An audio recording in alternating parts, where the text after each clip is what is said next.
Hello student, कैसे हैं आप सब। एक बार पुनः से कोचिंग क्लासेस पर स्वागत है। उम्मीद करता हूं आप सब अच्छे होंगे, मस्त होंगे, बेहतर होंगे, आपकी पढ़ाई बेहतर चल रही होगी।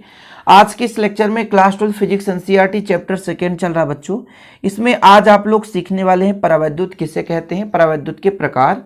चूंकि यदि हम परावैद्युत के बारे में बात करें तो परावैद्युत एक प्रकार से विद्युत रोधी पदार्थ है जिसमें चालक की तुलना में बहुत कम आवेश इसमें होता है, यानी आवेश वाहक बहुत ही कम होता है, नगण्य होता है।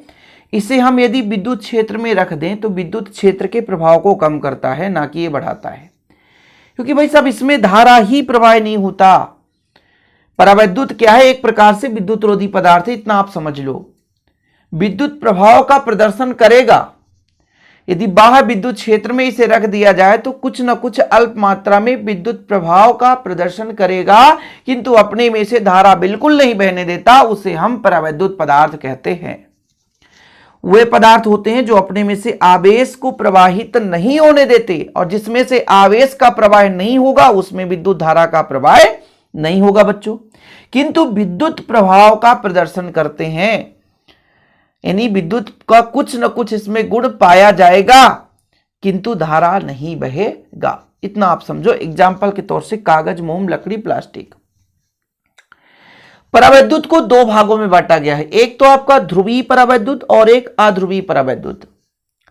जैसे मान लीजिए कोई पदार्थ है और उसमें दो ध्रुव हैं और दोनों ध्रुव अलग अलग हैं। धनावेश और ऋणावेश का केंद्र अलग अलग है, संपाती नहीं है, तो आपका वो कहलाएगा ध्रुवीय परावैद्युत। थोड़ा समझिएगा। परावैद्युत दो प्रकार से होता है बच्चों, तो आप लोग यहां पर हेडिंग लगा सकते हैं, परावैद्युत के प्रकार। दो प्रकार से होता है। एक आपका होता है ध्रुवीय परावैद्युत और दूसरा होता है अध्रुवीय परावैद्युत। दूसरा आपका होता है अध्रुवीय। थोड़ा समझने की कोशिश करेंगे। जैसे मैं मान के चलता हूं मेरे पास कोई परावैद्युत है, HCl की बात करता हूं। अब HCl को मैं यदि ऐसे प्रदर्शित करना चाहूं तो प्लस और माइनस के रूप में लिख सकता हूं, क्योंकि ये जब टूटता बच्चों तो H पॉजिटिव और Cl निगेटिव से मिलकर बना हुआ है। इसमें धनावेश का केंद्र और ऋणावेश का केंद्र अलग अलग है, संपाती नहीं है। तो इस प्रकार के परावैद्युत को हम ध्रुवीय परावैद्युत कहते हैं, पोलर डाइइलेक्ट्रिक्स बोला जाता है। लेकिन वहीं पे यदि हमारे पास कुछ ऐसे पदार्थ हैं जिनके धनावेश और ऋणावेश दोनों के केंद्र संपाती हैं, मतलब एक दूसरे के ऊपर रखा हुआ है, तो फिर उसे हम अध्रुवीय परावैद्युत कहेंगे। क्या बोलेंगे बच्चों?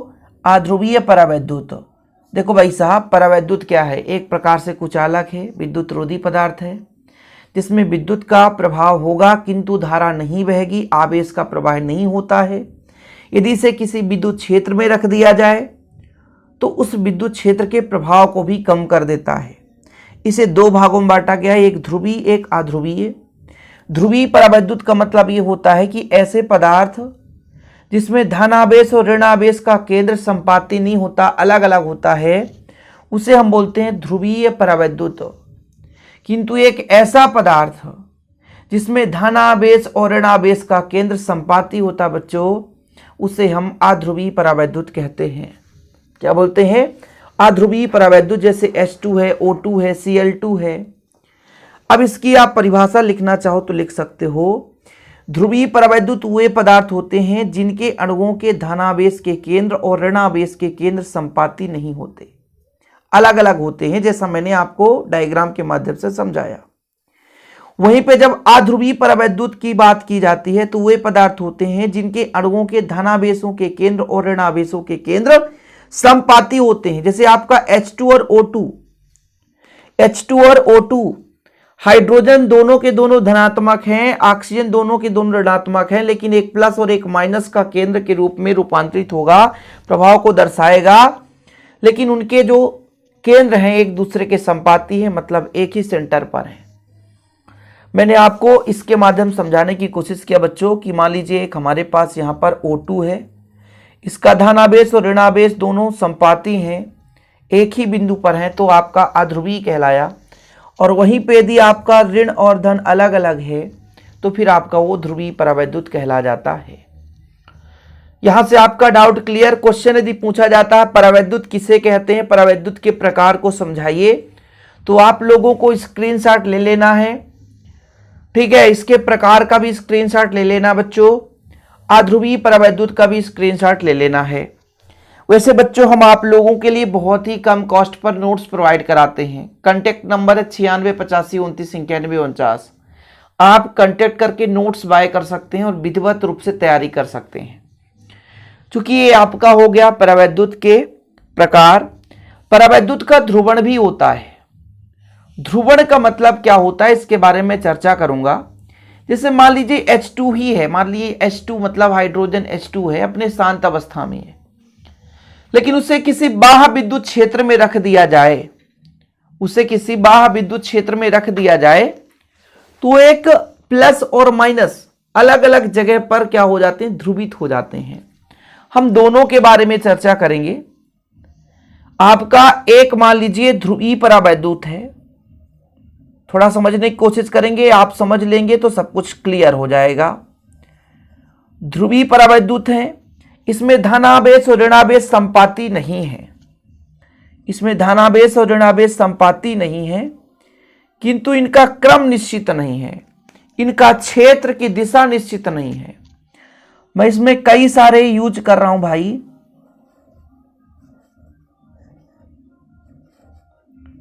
ऐसा कुछ बना दिया, minus plus, plus minus, minus plus, plus minus, minus plus, plus minus, plus minus, और भी कई सारे हैं, plus minus, minus plus.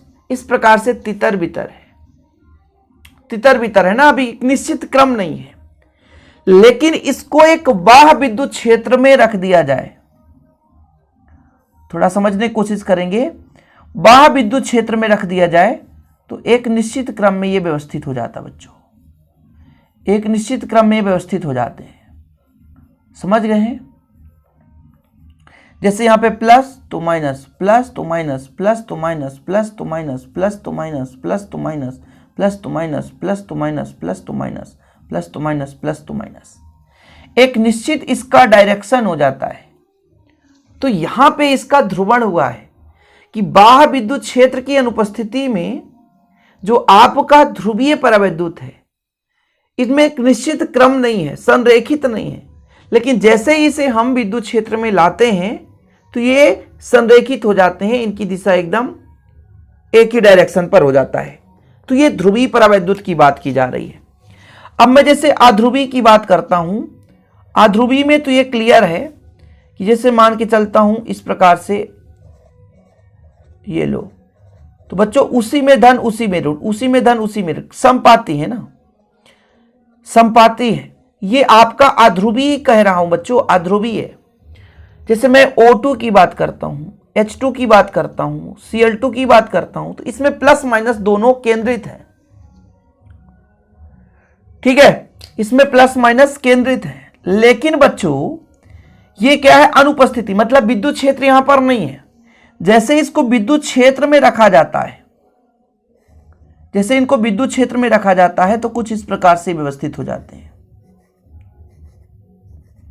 Plus minus, plus minus, plus minus, plus minus, plus minus, plus minus. मतलब कहीं ना कहीं ये जैसे हमारा मान लीजिए प्लस और माइनस दोनों का केंद्र एक ही है, संपाती है, तो अब यहां पर जो है प्लस माइनस विपरीत दिशाओं में हो जाते हैं, मतलब धनावेश ऋणावेश की दिशाएं विपरीत हो जाती, थोड़ी से विस्थापित हो जाते हैं, जिससे कि इनका कहीं ना कहीं द्विध्रुव आघूर्ण प्रेरित हो जाता है, मतलब दो ध्रुव उत्पन्न हो जाते हैं यहां पर।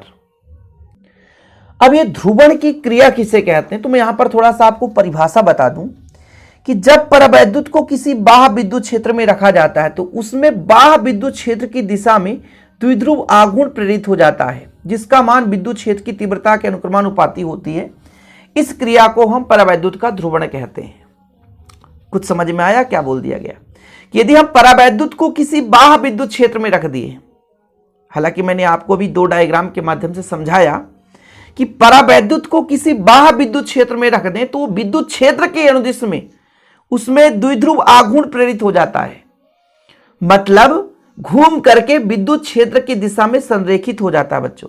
और ये किस पर डिपेंड करता है? वो विद्युत क्षेत्र की तीव्रता पर डिपेंड करता है। जितना अधिक तीव्रता होगा उसका परावैद्युत का ध्रुवण उतना ही अधिक होगा, जैसा कि ये डायग्राम में आपको समझा रहा हूं।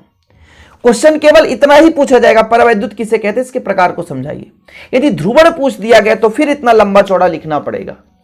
जैसे मैंने कहा कि भाई साहब मेरे पास एक ध्रुवीय परावैद्युत है, लेकिन इसमें प्लस माइनस तो है, ठीक है, क्लियर है, और ये संरेखित नहीं है। लेकिन ज्यों ही इसको विद्युत क्षेत्र, बाह्य विद्युत क्षेत्र में रखा जाता है तो इसके धनावेश और ऋणावेश जो हमारा यहाँ पे कोई भी अणु है वो संरेखित हो जाता है, क्योंकि ध्रुवीय है भाई, प्लस माइनस संरेखित हो जाता है। और जैसे जैसे तीव्रता बढ़ाते जाते हैं उनके अणु विद्युत क्षेत्र की दिशा में उतनी ही ज्यादा से संरेखित हो जाते हैं। यहां पे आपका अध्रुवीय अणु है, प्लस और माइनस दोनों संपाती है, एक ही पॉइंट पर है, सेंटर में प्लस माइनस दोनों का केंद्र है। लेकिन बाह्य विद्युत क्षेत्र से यहां पे धन आवेश और ऋण आवेश थोड़ा सा विस्थापित हो जाते हैं, जिसमें द्विध्रुव आघूर्ण प्रेरित हो जाता है। जब अध्रुवीय परावैद्युत को बाह्य विद्युत क्षेत्र में रखा जाता है तो उसके अणु के धनावेश और ऋणावेश थोड़ा सा विस्थापित हो जाते हैं और परावैद्युत में द्विध्रुव आघूर्ण प्रेरित हो जाता है। इस प्रकार से अध्रुवीय परावैद्युत में भी ध्रुवण हो जाता है। ओके बच्चों, तो ये चीज आपका जो समझाने लायक था मैंने समझा दिया। उम्मीद करता हूं आपको क्लियर हो जाएगा।